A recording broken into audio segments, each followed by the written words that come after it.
నమస్కారం. సుఖీభవకు స్వాగతం. మన ఒంట్లో ఎముకలనేవి మన శరీరానికి ఊతగర్రల్లాంటివి.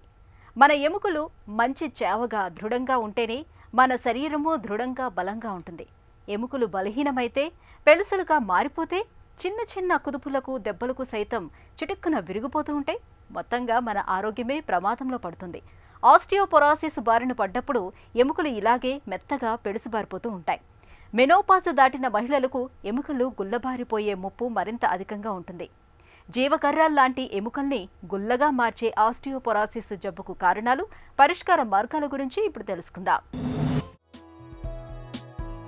ఎముక చేవగా ఉంటేనే మన శరీరం దృఢంగా ఉంటుంది. ఎంతటి ఒత్తిడినైనా తట్టుకుంటుంది, ఎంత బరువునైనా మోయగలుగుతుంది. కానీ ఇవాళ మనలో చాలామందికి, ముఖ్యంగా మహిళలకు ఎముకలు దృఢత్వం ఉండటం లేదు. ఎముకలన్నీ బోలుగా పెళుసుగా ఉంటున్నాయి. ఎముకల్లో చేవ తగ్గి ఎండు పుల్లలాగా మారుతున్నాయి. ఈ దుస్థితికి కారణం ఆస్టియోపొరోసిస్ అనే జబ్బు. మనలో చాలామంది దీన్ని పెద్దగా పట్టించుకోవటం లేదు. దీంతో పటుత్వం తగ్గి బోలుగా మారిన ఎముకలు చిన్న చిన్న కుదుపులకే విరిగిపోతున్నాయి, ఫ్రాక్చర్లు అవుతున్నాయి. ముఖ్యంగా అవసాన దశలో తుంటి ఎముకలు విరగటంతో చాలామంది మంచానికే పరిమితమవుతున్నారు. శరీర అస్తిత్వాన్ని నిలబెట్టే కీలకమైన సజీవ ఎముకలు అసలు ఎందుకు పెళుసుబారుతాయి? ఎముకలు ఎండు పుల్లలాగా మారటానికి అనేక కారణాలు కనిపిస్తాయని చెబుతారు డాక్టర్లు. ఆస్టియోపోరోసిస్ అంటే అది బోన్స్ కొంచెం వీక్ అయిపోవడం, బోన్స్లో ఫ్రాక్చర్ రిస్క్ పెరుగుతుంది. సో ఆస్టియోపోరోసిస్ మనకు వచ్చేది నార్మల్గా దాని లైఫ్ సైకిల్ మనకు తెలియాలంటే మన బోన్స్లో మన కాల్షియం కంటెంట్, స్ట్రెంగ్త్ ఎంత ఉంటుందో మనకు చిన్నప్పటి నుంచి పెరుగుతూనే ఉంటుంది.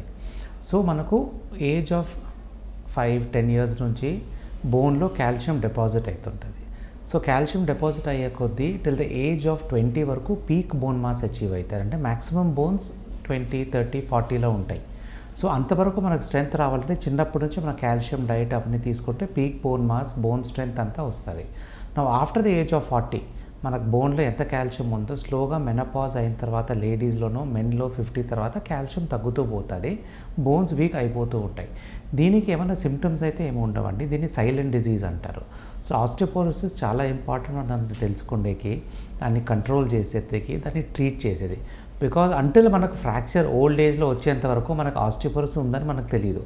మనకు వయసు అయ్యే కొద్దీ అన్ని పార్ట్స్ ఆఫ్ ద బాడీ, మనకు జుట్టు తెల్లబడుతుంది, జుట్టు కొంచెం హెయిర్ లాస్ ఉంటుంది, బోన్స్ జాయింట్స్ వీక్ అవుతాయి, హార్ట్లో కానీ మసిల్స్ వీక్ అవుతాయి, హార్ట్ ప్రాబ్లమ్స్ వస్తాయి. సో ఇవన్నీ అయ్యే కొద్దీ సేమ్ థింగ్ మనకు బోన్స్లో కానీ వస్తుంది. ఓన్లీ థింగ్ మనకు బోన్స్లో ఎగ్జాక్ట్గా మనకు సిమ్టమ్స్ ఇమీడియట్గా తెలియదు. బికాజ్ ఆస్టియోపోరోసిస్ సైలెంట్ డిజీజ్, దానికి సిమ్టమ్స్ ఉండవు, దానికి సైన్స్ ఉండవు. బోన్స్ వీక్ అయ్యే కొద్దీ ఎప్పుడోసారి మనం చిన్న పడినప్పుడు ఫ్రాక్చర్ అయితేనే మనం అప్పుడు టెస్ట్ చేస్తే ఆస్టియోపోరోసిస్ అని తెలుస్తుంది.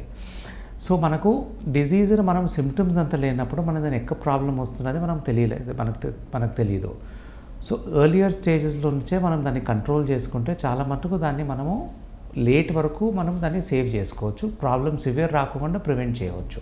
ఆస్టియోపోరోసిస్ ఖచ్చితంగా when you compare men and లేడీస్లో, ఆస్టియోపోరోసిస్ లేడీస్లో 5 times ఎక్కువ ఉంటాయి ఛాన్సెస్ వచ్చేది. This is because of 2-3 reasons అండి. నా లేడీస్లో ఆస్టియోపోరోసిస్ ఎక్కువ వచ్చేది బికాస్ ఆఫ్ హార్మోనల్ డిసెసేషన్. మెనోపాజ్ అయిపోయిన తర్వాత 45 years తర్వాత బోన్ లాస్ చాలా ఎక్కువ ఉంటుంది. దాంతోపాటు బోన్స్ వీక్ అయిపోతుంటాయి and also that causes the bones to fracture. The next most important reason is మెన్లో because of the larger muscle mass and larger muscle strength, bones also calcium level ఎక్కువ ఉంటుంది. So బోన్స్లో calcium strength ఎక్కువ ఉంటుంది. Age of 40లో మనం ఒక male, ఒక లేడీని పక్కన పెట్టుకుంటే లేడీస్లో ఇంత కాల్షియం ఉందనుకోండి బోన్ స్ట్రెంగ్త్లో, మగవాళ్ళకి ఎక్కువ ఉంటుంది. సో ఎక్కువ ఉండే మూలంగా వాళ్ళకు ఏజ్తో పాటు కానీ ఆ వీక్నెస్ వచ్చే లోపల ఇట్ కమ్స్ అప్. లేడీస్కి 60-65 వీక్నెస్ వస్తే మగవాళ్ళకి 80 yearsకి వస్తుంది. సో రిస్క్ ఆఫ్ ఫ్రాక్చర్ అవన్నీ మెన్లో ఈ ఆస్టియోపోరోటిక్ ఫ్రాక్చర్స్ తక్కువ ఉంటాయి అండ్ ఆల్సో ఉన్నా కానీ they come at much later age. మన ఎముకలు మొత్తం శరీరానికి ఊతగర్రల్లాంటివి. సజీవ కణజాలంతో కూడిన ఈ ఎముకల్లో ఎప్పటికప్పుడు పాత కణాలు అంతరిస్తూ కొత్త కణాలు పుట్టుకొస్తూ ఉండాలి. ఏ కారణంగానైనా తరిగిపోతున్న పాత ఎముకకు సరిసమానంగా కొత్త ఎముక ఏర్పడకపోతే ఉన్న ఎముక పెళుసుబారిపోవటం మొదలవుతుంది. తేలికగా అర్థమవటానికి సజీవమైన ఎముకల్ని మనం పచ్చికర్రతోనూ ఆస్టియోపోరోసిస్ బారిన పడి గుల్లబారిన ఎముకల్ని ఎండు పుల్లలని చెప్పుకోవచ్చు. ముఖ్యంగా మహిళల్లో ఎముకలు పెళుసుబారిపోవటం అనేది మనం ఎక్కువగా చూస్తూ ఉంటాం. ఇందుకు ప్రధానంగా వయసుతో పాటు ఎముకలు బలహీనం కావటం ఒక కారణమైతే, మెనోపాజ్ తర్వాత శరీరంలో కీలకమైన ఈస్ట్రోజన్, ప్రొజెస్టెరాన్ హార్మోన్లు వేగంగా తగ్గుముఖం పట్టడం మరొక కారణంగా ఉంటుంది. ఆస్టియోపోరోసిస్ బారిన పడ్డప్పుడు చిన్న చిన్న దెబ్బలకు, కుదుపులకు సైతం ఎముకలు చిటుక్కున విరిగిపోతూ ఉంటాయి. చివరికి గట్టిగా తుమ్మినప్పుడు, దగ్గినప్పుడు సైతం ఎముకల్లో ఫ్రాక్చర్లు అవుతూ ఉంటాయి. ఆస్టియోపోరోసిస్ అని కామన్గా మనం అనేది it's called a silent disease అండి. అంటే దాంట్లో సిమ్టమ్స్, సైన్స్ మనం తెలుసుకునేకి తక్కువ ఉంటాయి. బట్ మోస్ట్ పేషెంట్స్ మనతో వచ్చేది క్రానిక్ పెయిన్స్తో వస్తారు. కొంచెం బ్యాక్ పెయిన్ ఉండొచ్చు. బ్యాక్ పెయిన్ ఎంత కామన్ అంటే మనకు పబ్లిక్లో రొటీన్గా 1 in 3 people have back pain. But ఇది ఆస్టియోపోరోసిస్ సంబంధమే కాదు. సో కొంతమందికి ఎప్పుడో ఒకసారి అంటే డార్సల్ స్పైన్ పెయిన్ అవన్నీ ఉండొచ్చు. బట్ మోస్ట్ పేషెంట్స్కి సిమ్టమ్స్ ఏమి ఉండవు. చిన్న ఫ్రాక్చర్ కావచ్చు, స్మాల్ ట్రివియల్ ఇంజరీస్ చిన్న తట్టుకొని పడినా కానీ రిస్ట్ దగ్గర ఫ్రాక్చర్ రావచ్చు, బ్యాక్లో ఫ్రాక్చర్ కావచ్చు. ఇంకా ఎల్డర్లీ పాపులేషన్లో హిప్లో ఫ్రాక్చర్ ఉంటుంది. ఈ హిప్ ఫ్రాక్చర్స్ అవన్నీ అయినప్పుడు అప్పుడు మనం టెస్టింగ్ చేస్తే అప్పుడు ఆస్టియోపోరోసిస్ అని బయటపడుతుంది. దాన్ని మనం ముందే గ్రహించుకోవాలంటే it is mandatory all ladies after the age of 60 to 65 bone density test ఒకసారి చేసుకోవాలా. And all men after the age of 75 bone density అని ఒక టెస్ట్ ఉంటుంది. అంటే ఎక్స్రే మిషన్ మాదిరే కొంచెం ఇంకా స్పెషలైజ్డ్ ఉంటుంది. దాంతో బోన్ డెన్సిటీ టెస్ట్ చేస్తే for the hip and the spine, total body bone density చేయకూడదు. Only the hip and the spine area bone density తెలిస్తే వీక్ ఉందా లేదా తెలుస్తుంది. అది వీక్నెస్ ఉంటే దానికి మనం ట్రీట్మెంట్ తీసుకోవచ్చు. The test is not very costly also. 2500-3000 rupees అవుతుంది. అండ్ మనం అదే ఎవ్రీ 6 months చేసే టెస్ట్ కాదు. వన్స్ ఇన్ 3-4 years 5 years చేసినా చాలు, if the level is normal. So ఎవరికైనా మనం ఏజ్ ఆఫ్ 60లో బోన్ డెన్సిటీ టెస్ట్ చేసినాం అనుకోండి, వాళ్ళ లెవెల్ నార్మల్ ఉంటే ఓన్లీ ఆఫ్టర్ 5 years మనం దాన్ని మళ్ళీ రిపీట్ చేయాలి. ఇయర్లీ టెస్ట్ చేసే అవసరం లేదు. ఆస్టియోపోరోసిస్ మనం టెస్టింగ్ చేయకోకుండా ఏజ్ తర్వాత దాన్ని మనం డయాగ్నోస్ చేయలేకపోతే వాళ్ళకు రిస్క్ ఆఫ్ ఫ్రాక్చర్ ఎక్కువ అవుతుంది.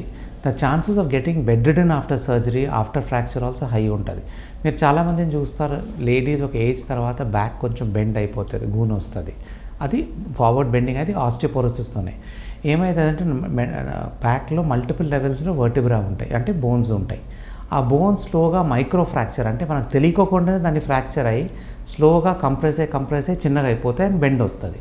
సో దిస్ కైఫోసిస్ ఏజ్తో పాటు వచ్చేది ఈజ్ ఆస్టియోపోరోటిక్ సిమ్టమ్. అది వచ్చేది లేడీస్లో normally after the age of 70-75. చిన్న ఫ్రాక్చర్ అయ్యేది, కొన్ని బోన్ పెయిన్స్ వచ్చేది, అవన్నీ ఆస్టియోపోరోసిస్తో ఉండొచ్చు. జాయింట్ పెయిన్స్ మనం వచ్చేది, నీ పెయిన్స్ వచ్చేది, నడుము నొప్పి వచ్చేది, మన సర్వైకల్ స్పాండిలోసిస్, ఇవన్నీ ఆస్టియోపోరోసిస్ సంబంధం కాదు. సో నాట్ ఆల్ పెయిన్స్, కొన్ని osteoporotic pains, bone pains hips దగ్గర అవన్నీ రావచ్చు. But that's not very common. 90% పేషెంట్స్కి ఆస్టియోపోరోసిస్ మూలంగా సిమ్టమ్స్ అయితే ఏమీ ఉండవు in terms of pains. Only fracture అయిన తర్వాతనే వాళ్ళకి తెలుస్తుంది.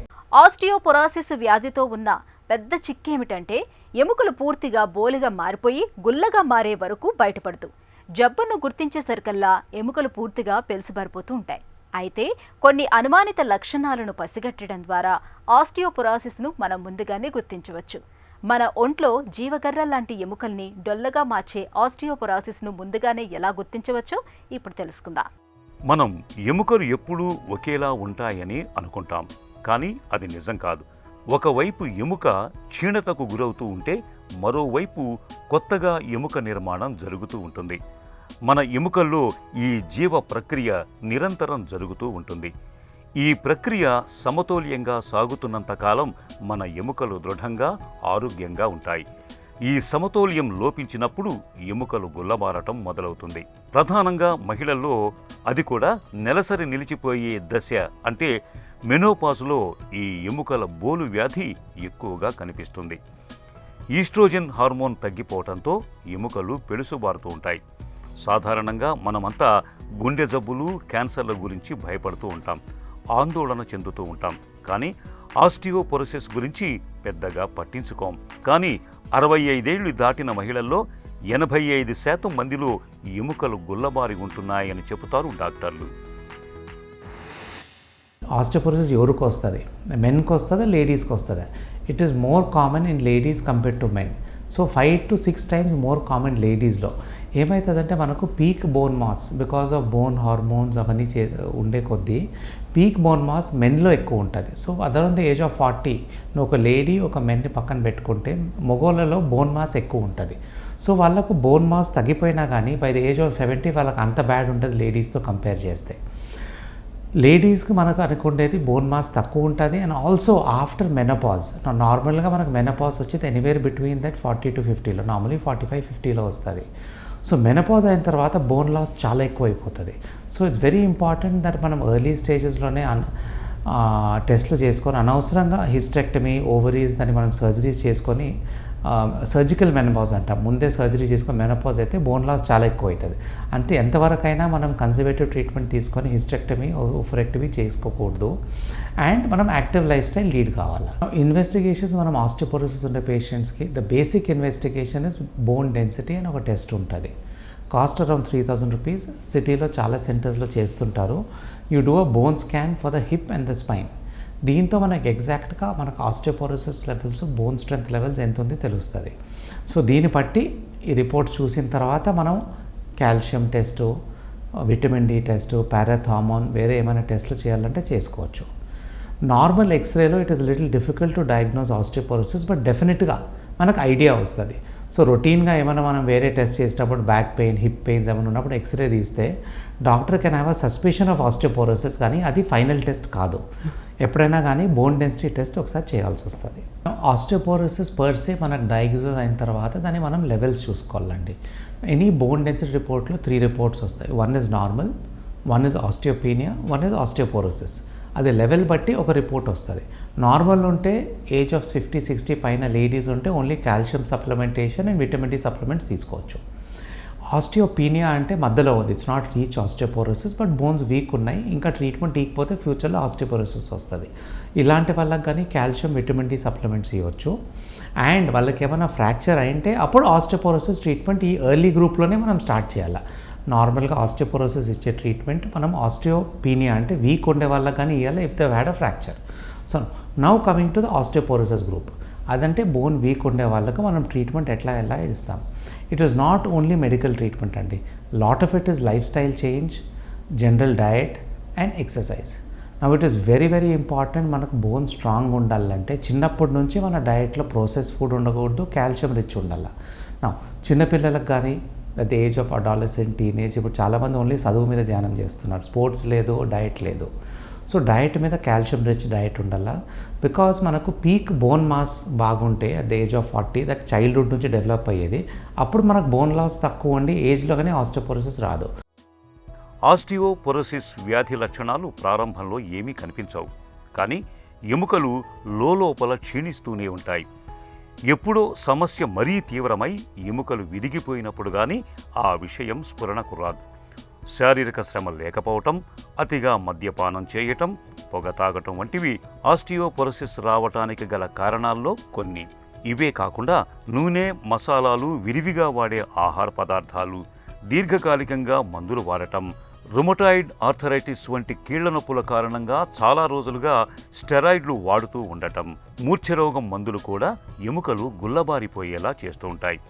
ఎముకలు పెడుసుబారి ఎండు పుల్లలాగా మారుతున్న కొద్దీ చిన్న చిన్న కుదుపులకు, దెబ్బలకు సైతం ఎముకలు చిట్టుక్కున విరిగిపోతూ ఉంటాయి. ఎముకల్ని ముట్టుకుంటే నొప్పిగా ఉంటుంది.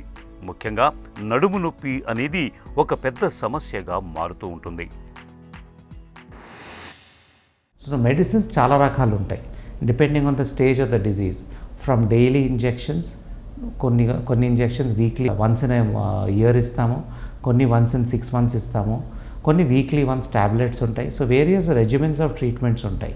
సో ఏది మనకు ఆ పేషెంట్ సూట్ అవుతుందో డాక్టర్తో డిస్కస్ చేసి along with calcium osteoporosis treatment తీసుకుంటే డెఫినెట్గా over a time risk of fracture తగ్గుతుంది. So by and large with this treatment మన బోన్ డెన్సిటీ ఇంప్రూవ్ అవుతుంది by 10 to 20%. But risk of fracture మనకు వచ్చేది easily 25 to 30% risk of fracture 6 monthsలో improvement ఉంటుంది. So మనం ఎప్పుడైనా పడినామనుకోండి, risk of fracture will be much less once osteoporosis treatment start చేసిన తర్వాత. So it is very very important to start treatment. ఏమైతుందంటే ఇక్కడ పేషెంట్స్ ఏమవుతాయంటే కొంచెం కేర్ఫుల్గా లేకపోతే అది మనకు ప్రాబ్లమ్స్ అవుతాయి. మందులు ఒక 6 నెలలు వాడతారు, దాని తర్వాత ఆపేస్తారు. So it's very important to continue the medicines and డాక్టర్ని at least once in a year ఈ ఆస్టియోపోరోసిస్ కోసం కన్సల్ట్ చేసి దాని మందులు మనం రివ్యూ చేసుకోవాల్సి వస్తుంది. ఇన్ సివియర్ ఆస్టియోపోరోసిస్ కేసెస్ డెఫినెట్గా దాంతో ఏం ప్రాబ్లం ఉంది మనం చూస్తే దాని ప్రకారంగా ట్రీట్మెంట్ ఇవ్వాలి. ఫ్రాక్చర్ అయితే మాత్రం డెఫినెట్గా సర్జరీ చేయాల్సిందే. Most cases of severe osteoporosis even పడుకోకుండా కానీ ఫ్రాక్చర్లు అవుతుంటాయి, hip fractures and all these occur అవుతుంటాయి. సో అప్పుడు మనం సర్జరీనే చేయాలా.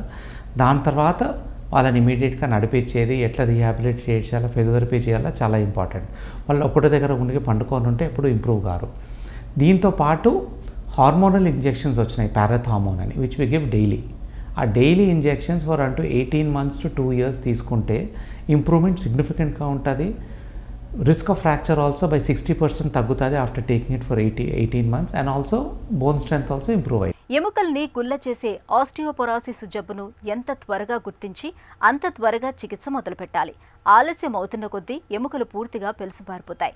చివరి దశలో చికిత్స మొదలుపెట్టినా అంత మంచి ఫలితం ఉండదని చెబుతారు డాక్టర్లు. ఆస్టియోపొరాసిస్కు చికిత్స ఎలా ఉంటుందో, ఎముకల పటిష్టత కోసం చిన్న వయసు నుంచి ఎలాంటి జాగ్రత్తలు తీసుకోవాలో ఇప్పుడు తెలుసుకుందాం. వెన్నెముకలో ఎముకల సాంద్రత క్రమేణా తగ్గుతూ పోవటం వల్ల వెన్నుపూసలన్నీ కలిసిపోయి వెదురు బొంగుల్లా తయారై ముందుకు వంగిపోతుంది. ఈ ప్రభావం కీలకమైన గుండె, ఊపిరితిత్తులపై ఎక్కువగా ఉంటుంది.